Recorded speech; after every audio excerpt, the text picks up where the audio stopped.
Ce tableau de 1459 s'intitule « Le cortège des rois mages ». Le thème est religieux, mais pour les habitants de Florence, il y a à l'évidence un autre message. La célébration d'une importante famille, les Médicis.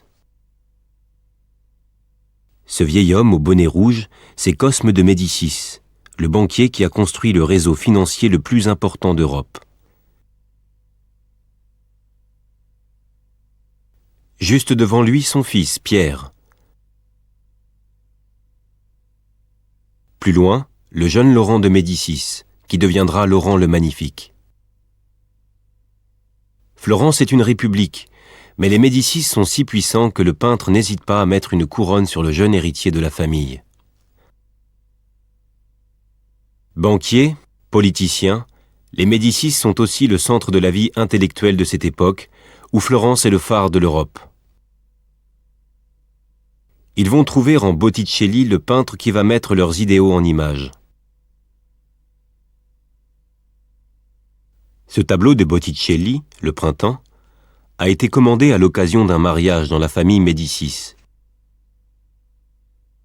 Dans cette ambiance paradisiaque, Vénus est au centre de la scène. À ses côtés, les trois grâces. Ce personnage masculin est Mercure, le dieu antique, qui ici arrête les nuages. Il protège symboliquement des aléas de la vie. Quelle remarque faire sur ce tableau? Voyons d'abord à quel point les personnages, lumineux, ressortent sur le fond qui est beaucoup plus sombre. Ici, les humains et leurs inspirations divines sont la lumière de ce monde. Remarquons aussi la posture des personnages. Élancés, ils semblent tendus vers le haut.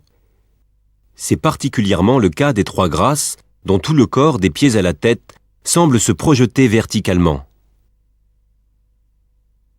Pour comprendre l'idéal vers lequel tendent ces personnages, regardons un autre tableau de Botticelli, malheureusement mal conservé. Un jeune homme, à gauche, est présenté à des personnages féminins. Ici, chacune représente un art ou une science. On reconnaît un parchemin, une équerre, un globe. C'est par le chemin de la connaissance que l'être humain s'élève. Et la femme qui introduit le jeune homme vers le monde du savoir n'est autre que Vénus, l'antique déesse de l'amour. Dans l'idéal représenté ici, qui fait une synthèse des traditions gréco-latines et chrétiennes, c'est l'amour qui ouvre la voie à la connaissance. Quand la Renaissance italienne prend son essor, cela fait presque 1000 ans en Europe que la culture gréco-latine est délaissée ou rejetée. Encore en 1357, une sculpture de Vénus découverte dans la ville italienne de Sienne est détruite sur ordre du conseil municipal. On accusait la statue de provoquer des catastrophes. Et 1486 marque le grand retour de la Vénus antique. Cette naissance de Vénus est l'œuvre la plus célèbre de Botticelli. Cette naissance ou renaissance de la déesse de l'amour se veut annonciatrice de temps nouveaux. Ni honteuse ni provocante, la Vénus de Botticelli semble innocente et même inconsciente de sa beauté. Elle symbolise un idéal où le beau et le bien sont réconciliés. Mais bientôt le rêve florentin va se briser.